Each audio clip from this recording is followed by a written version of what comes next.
আপনার বাচ্চার অতিরিক্ত মোবাইল দেখার অভ্যাস কমাবেন কিভাবে?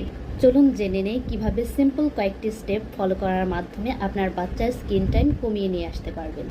নাম্বার 1, আপনার বাচ্চাকে আপনি নিজে ফিজিক্যালি সময় দিন। এখন আপনি হয়তো বলবেন আমার সংসার আছে, রান্না আছে, কাজ আছে। এখন এমন অবস্থায় আমি আপনাকে বলবো না যে আপনি কাজ ফেলে রেখে এসে আপনি আপনার বাচ্চাকে সময় দিন।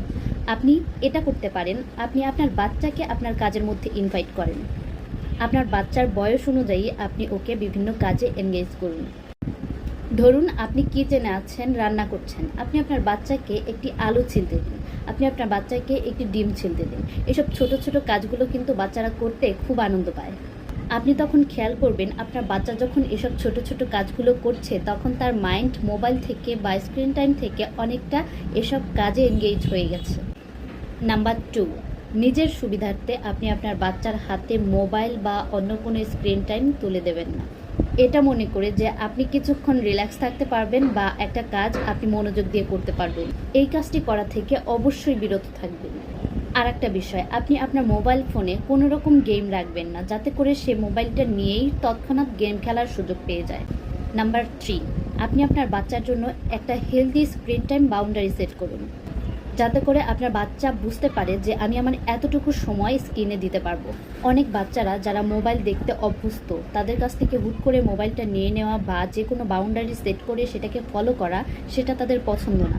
তখন ওদের জিদটা আরও বেড়ে যায়। কিন্তু ওদের জিদটা বাড়লেও আপনি আপনার সেট করা বাউন্ডারির বেশি তাদেরকে স্ক্রিন টাইম দেবেন না। নাম্বার 4, ছোটোবেলা থেকেই তাদের ইমোশনসগুলোকে ফিল করা এবং সেগুলোকে ম্যানেজ করা শিখিয়ে দিন যাতে ও যখন বোর হয় তখন তাকে মোবাইলের মাধ্যমে তাকে এন্টারটেইন না করতে হয়। ওর যখন রাগ হচ্ছে, জিদ হচ্ছে, তখন যেন সেটা থামানোর জন্য মোবাইলকে না নিয়ে আসা হয়। সো সেই ছোটোবেলা থেকে এইসব অপশনস দেওয়া থেকে আপনাদেরকে বিরত থাকতে হবে।